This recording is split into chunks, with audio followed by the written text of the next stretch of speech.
Hello all of you, कैसे हैं आप सब। उम्मीद है आप सब बहुत अच्छे होंगे। मैं जो आज विषय लेकर आई हूँ वो काफ़ी सेंसिटिव है। जी हाँ, काफ़ी इमोशनल विषय आज मैं लेकर आई हूँ। टीनेजर्स और हम पेरेंट्स के आपसी संबंध। जी हाँ, जैसे जैसे बच्चे बड़े होते जाते हैं वैसे वैसे हम पेरेंट्स को ये लगता है कि बच्चे अब बदल गए हैं। बच्चे पहले जैसे नहीं रहे। बच्चे पहले जैसे हमारे क्लोज नहीं आते, है ना। हमसे कई बातें छुपाते हैं, हमसे अपने मन की बातें कह नहीं पाते। ऐसा हम पेरेंट्स को फील होता है और ऐसा ही बच्चों को फील होता है कि पेरेंट्स हमारी बात समझेंगे नहीं। पेरेंट्स हमें हमेशा गलत ही कहते रहेंगे, कभी हमारी बात का समर्थन नहीं करेंगे। और यही सब बातें होती हैं जो पेरेंट्स बच्चों से नहीं कह पाते और बच्चे पेरेंट्स से नहीं कह पाते। और उन दोनों के बीच क्या आ जाता है, एक गैप आ जाता है जिसे जनरेशन गैप कहते हैं। हम्म, आपके साथ भी ये परेशानी होती होगी ना। आप भी यही महसूस करते होंगे, है ना। तो इसी प्रॉब्लम का मैं सॉल्यूशन लेकर आई हूं कि कैसे आप दोनों के संबंध मजबूत हों, कैसे आप दोनों एक दूसरे की क्लोज आ सकें।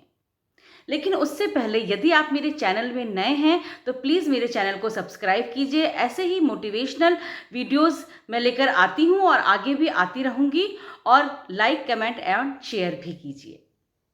अब आपको ये पहले समझना होगा कि टीनेजर्स इस एज में क्या सोचते हैं, क्या समझते हैं और ऐसा बिहेवियर क्यों करते हैं, या ये चेंजेस कैसे आते हैं, है ना। देखिए, हम सभी पेरेंट्स को लगता होगा कि टीनेजर्स में सबसे पहले जो चेंज आता है वो क्या होता है, आर्गुमेंट्स का। जी हाँ, हमारे बच्चे हमसे आर्गुमेंट्स करने लग जाते हैं, यानी कि तू मैं। उनको हमारी कही हर बात गलत लगती है ना। वो कहते हैं कि अगर आपने ऐसा कहा है तो क्यों कहा है, इसका क्या रीज़न है। और हम भी उनको बताते हैं कि तुमको करना है तो करना है। हम एक स्पष्ट क्लियर उनको रीज़न नहीं दे पाते हैं। तो उससे क्या होता है, बहस होने लग जाती है हम पेरेंट्स और बच्चों की। ठीक है। दूसरा क्या होता है, दूसरा है एरोगेंस, यानी कि तू मैं। जी हाँ, यानी कि एक कान से सुनना, एक कान से निकाल देना। हमारी बातों पर वो ध्यान देना बंद कर देते हैं। उनको लगता है लो, फिर से मम्मी का लेक्चर शुरू हो गया, फिर से पापा मुझे ढेर सारे लेक्चर देंगे, ढेर सारी नसीहतें देंगे, है ना, मगर मुझे समझेंगे नहीं। तो ऐसे में क्या करता है बच्चा, टीनेज बच्चा ऐसे में करता है कि एक कान से सुनता है, एक कान से निकाल देता है। यानी कि वो आपकी बातों पे ध्यान ही नहीं देता है।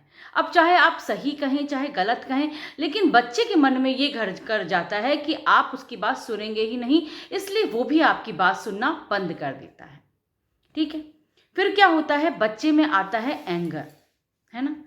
बच्चे में एंगर पनपता है। अब वो आपसे स्पष्ट रूप से तो कह नहीं सकता कि आप मुझे लेक्चर देना बंद करो, या फिर वो स्पष्ट रूप से आपकी बात को नकार भी नहीं सकता। तो वो क्या करता है, गुस्सा करता है। वो उसके बिहेवियर से दिखाई देता है ना, कि वो गुस्सा करने लग गया है, चिड़चिड़ाने लगता है। जैसे ही आप पूछते हैं कि आज क्या किया फ्रेंड के साथ, कहाँ गए थे, तो वो आपसे चिढ़ के जवाब देता है कि आपको क्या करना है, आप इतना इंटरफेरेंस क्यों करते हो। तो वो उसका गुस्सा कभी उसके बिहेवियर में, कभी उसके कामों में झलकता है। तो हमें क्या लगता है कि अब बच्चा हमसे कुछ चीज़ शेयर नहीं करना चाहता, कहीं कुछ छुपा तो नहीं रहा है। जबकि वो कुछ छुपा नहीं रहा होता है, बस वो बता नहीं रहा होता है, क्योंकि उसको ऐसा लगता है कि आप फिर से उसको नई नई बातें बताओगे, नसीहतें दोगे, सजेशंस दोगे, एडवाइस दोगे, जो वो इस वक्त नहीं सुनना चाहता। वो ये नहीं चाहता कि कोई भी उसको जज करे। हम्म? और ऐसे में क्या होता है कि बच्चा अकेलापन महसूस करने लग जाता है। वो अकेलापन ही उसको अच्छा लगता है। वो आप लोगों से बातें नहीं करना चाहता। वो ज़्यादा से ज़्यादा समय क्या करता है, अपने फ्रेंड्स के साथ बिताता है, अपने मोबाइल में बिताता है। ज़्यादा से ज़्यादा समय वो खुद को बिजी रखता है ताकि वो आपसे बात ना कर सके, क्योंकि उसको लगता है कि अगर वो आपसे बात करेगा तो आप उसको जज करो, और वो यही नहीं चाहता है। तो ये 4 प्रॉब्लम्स टीनेजर बच्चों के देखी गई हैं। आपने भी ये महसूस की होगी अपने बच्चों में। तो अब अगर ये प्रॉब्लम्स हैं और हम समझ रहे हैं कि वो ये प्रॉब्लम्स से फेस हो रहा है, वो ये प्रॉब्लम्स महसूस कर रहा है, तो हम पेरेंट्स का क्या दायित्व होता है कि हम क्या करें। क्या हमें डांटना चाहिए उसको, या उसकी हर बात पे गुस्सा करना चाहिए? ऐसे में तो बच्चा हमसे और ज़्यादा दूर होगा। हुँ? तो ऐसे में हमको क्या करना चाहिए? सबसे पहली बात तो ये है कि अगर आपको अपने बच्चे के क्लोज़ जाना है, क्योंकि टीनेज जो एज होती है, उसमें बच्चा बहुत कुछ महसूस करता है, शारीरिक भी और मानसिक भी। बहुत बदलाव बच्चे के अंदर आते हैं। ऐसे में यदि आप भी उसको नहीं समझेंगे या उसको ऐसा लगेगा कि आप उसकी प्रॉब्लम्स नहीं समझ रहे हैं, तो वो दूर हो जाएगा आपसे। और वो जिसके पास जाएगा, ज़रूरी नहीं है कि वो जो इन्फॉर्मेशन वहाँ से उसको मिल रही है, वो सब सही ही हों। उसको सही राह आप ही दिखा सकते हैं। उसका मार्गदर्शक आप ही बन सकते हैं। लेकिन उससे पहले आपको उसको समझना होगा, ना कि उसको समझाना होगा कि बेटा मेरी बात समझो। ये एज एक ऐसी है जिसमें कहा ही जाता है कि आपको बच्चों के संग दोस्ताना व्यवहार करना चाहिए, आपको बच्चों के मित्र बन के रहना चाहिए, ताकि बच्चा खुलकर आपसे सब तरीके से बातें शेयर कर सके। तो आपको करना क्या है? सबसे पहले तो आपको एक्सेप्टेंस सीखनी होगी। जी हाँ, हम सभी इस एज से गुजर चुके हैं। हम सभी ये सब भावनाओं को महसूस कर चुके हैं। तो आज हमारे बच्चे अगर इस एज से गुजर रहे हैं, तो हम एक्सेप्ट क्यों नहीं कर पा रहे उनकी भावनाओं को? तो हमको एक्सेप्ट करना होगा कि उनमें जो चेंजेस हो रहे हैं, शारीरिक या मानसिक, वो सब इस एज में होते ही हैं। आप उन पर अपनी बातें मत थोपिए। उनकी बातों को ध्यान से सुनिए। अगर वो थोड़ी देर के लिए अकेला चाह रहे हैं, तो अकेला उनको कर दीजिए, अकेला छोड़ दीजिए। उनको उनके साथ समय बिताने दीजिए। आप जब उनकी प्रॉब्लम्स को एक्सेप्ट करना सीख जाएंगे, अडॉप्ट करना सीख जाएंगे, तो वो आपसे धीरे धीरे खुलने लग जाएंगे कि हाँ, मुझे मेरा स्पेस मेरे पेरेंट्स दे रहे हैं। फिर जब वो थोड़ा सा नॉर्मल होते हैं, तब आप उनसे बात कीजिए कि क्या बात हुई, और उनको जज मत कीजिए। उनको एक दोस्त बनकर उनकी बातों को सुनिए, समझिए और फिर समझाने की कोशिश कीजिए। ठीक है? तो पहला क्या है? एक्सेप्टेंस। दूसरा आपको क्या करना है? एप्रिसिएशन। जी हाँ, जब भी बच्चा छोटा था, जब भी कोई भी काम करता था, पहली बार बोलता था, पहली बार हँसता था, पहली बार उसने हमको माँ बोला, पहली बार उसने चलना सीखा, है ना? पहली बार कुछ लिखना सीखा, पहली बार कुछ पकड़ना सीखा, तो आपने क्या किया? उसकी इतनी तारीफ़ करी कि बच्चा है ना उत्साहित हो गया और उसको लगा कि अब मैं और चल सकता हूँ, फिर मैं दौड़ सकता हूँ, है ना? तो बच्चे का यही एप्रिसिएशन हर एज में चाहिए होता है अपने पेरेंट्स से। मगर बच्चा जब धीरे-धीरे बड़ा हो जाता है, तो हम ये एप्रिसिएशन करना बंद कर देते हैं। हमारे लिए ये नॉर्मल बात हो जाती है। अगर आपका बच्चा टॉपर है, तो आप सोचते हो कि हमारा बच्चा तो है ही पढ़ने में अच्छा, अब हर बार क्या तारीफ़ करें, है ना? या फिर आपका बच्चा स्पोर्ट्स में बहुत अच्छा है, तो आपको लगता है कि ये तो हर बार मेडल लेकर ही आता है, इस बार भी लाएगा, तो इसमें क्या तारीफ़ करना है? लेकिन बच्चे को हर वक़्त एप्रिसिएशन की ज़रूरत होती है। हमको भी होती है, तो वो तो बच्चे ही हैं, है ना? तो आपको बच्चे को एप्रिशिएट नहीं करना है, उसके काम को एप्रिशिएट करना है। अब जैसे कि बच्चे ने है ना बहुत अच्छे नंबर लेकर पास हुआ है, ठीक है? तो आप बच्चे को ये कहें कि वाह! तुमने बहुत अच्छा एफर्ट किया, अच्छे तरीके से तुमने याद किया, इसलिए तुम्हारे इतने अच्छे नंबर आए, अगली बार और अच्छे नंबर लेकर आना। या फिर उसने क्रिकेट में उसने बहुत अच्छी बॉलिंग की है, तो आप उससे ये मत कहिए कि तुम तो हो ही अच्छे बॉलर।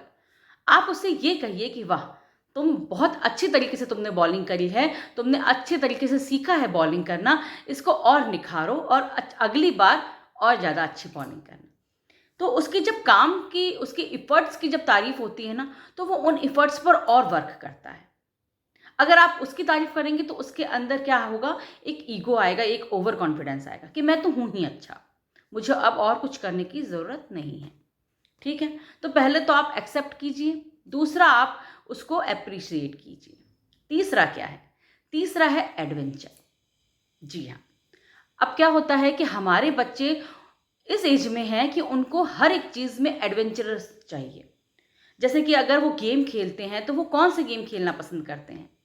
बैठे रहने या ऐसा कुछ पसंद नहीं करते जिसमें एडवेंचर होता है, जैसे कि वो बाइक रेसिंग कर रहे हैं, कार रेसिंग कर रहे हैं, फाइटिंग कर रहे हैं, तो उसमें एक एडवेंचर है। जैसे आप नई-नई उसको साइकिल सिखाते हैं, तो बच्चा क्या करता है?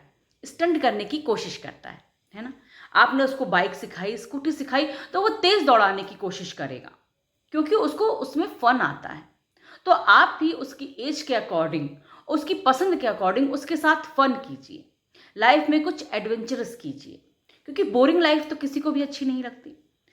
उसके संग कभी-कभी आप वॉक पे जाएँ तो आप रेस कीजिए उसके साथ। उसके साथ कभी-कभी गाड़ी चला रहे हैं तो देखते हैं कि कौन अच्छी गाड़ी चलाता है, या फिर कुछ लिखने की भी प्रैक्टिस आपको करानी है तो आप दोनों बैठ जाइए साथ में और उससे कहते हैं, देखते हैं ये पैरा सबसे पहले कौन लिखता है। ऐसे ही कुछ मैं एग्ज़ाम्पल दे रही हूँ आपको।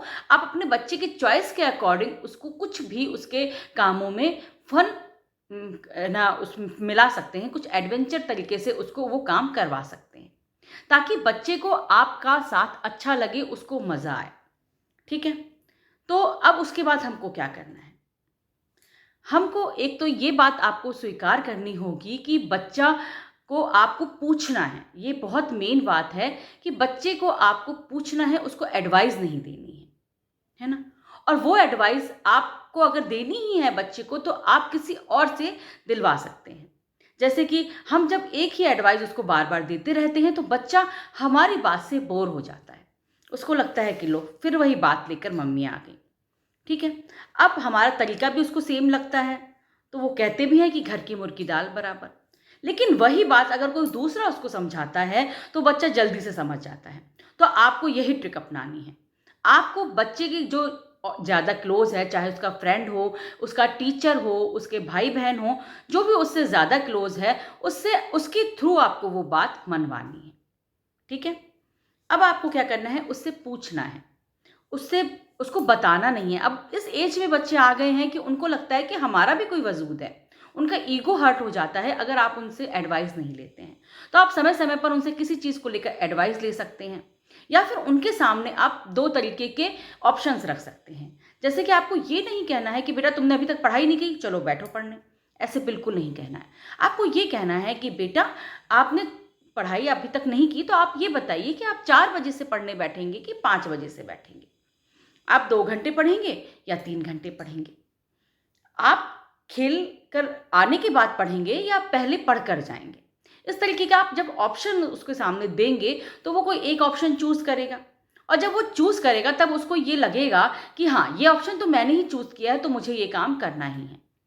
तो थोड़े-से आपको ट्रिक्स अपने बच्चे के साथ अपनानी होंगी, तभी वो आपसे क्लोज़ हो पाएगा।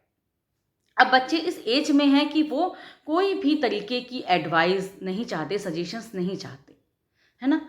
मगर हम उनको गलत राह पे भी नहीं जाने दे सकते। तो हमको अपना तरीका बदलना होगा। आप ये मैं नहीं कह रही उनकी बात मानिए, पूरी तरीके से उन पर अंधविश्वास कीजिए, ये सब मैं नहीं कह रही। मगर उनकी बात समझिए और उनके तरीके से उन बातों को सॉल्व कीजिए। हमको अपने तरीके बदलने होंगे, तभी हम अपने बच्चों के पास जा पाएँगे। उनके दोस्त बनिए, उनसे क्लोज़ रहिए, उनके साथ वक़्त बिताइए, उनकी बातें सुनिए, उनके दोस्तों के साथ भी आप अपने है ना दोस्ताना ही व्यवहार रखिए। उनके दोस्तों को जज मत कीजिए, क्योंकि इस एज में दोस्त सबसे ज़्यादा करीब होते हैं, और अगर आप उनको जज करते हैं, उनको बुरा-भला कहते हैं, तो बच्चे आपसे दूर होते हैं। इन सब बातों का ध्यान रखिए, तो आप अपने टीनेजर बच्चों के और क्लोज़ आएँगे और आप लोगों का संबंध जो है और घनिष्ठ होगा। ऐसे ही और मोटिवेशनल वीडियोस लेकर मैं आपके पास फिर से मिलने आऊँगी। लेकिन अगर आपने मेरा चैनल सब्सक्राइब नहीं किया है तो प्लीज़ सब्सक्राइब कीजिए, और अगर कोई सजेशन देना चाहते हैं या फिर आप मुझसे कुछ जानना चाहते हैं तो कमेंट बॉक्स में ज़रूर लिखिए। मैं आपकी प्रॉब्लम सॉल्व करने की पूरी कोशिश करूँगी। चलिए फिर मिलते हैं नेक्स्ट वीडियो में, तब तक के लिए टेक केयर, बाय बाय।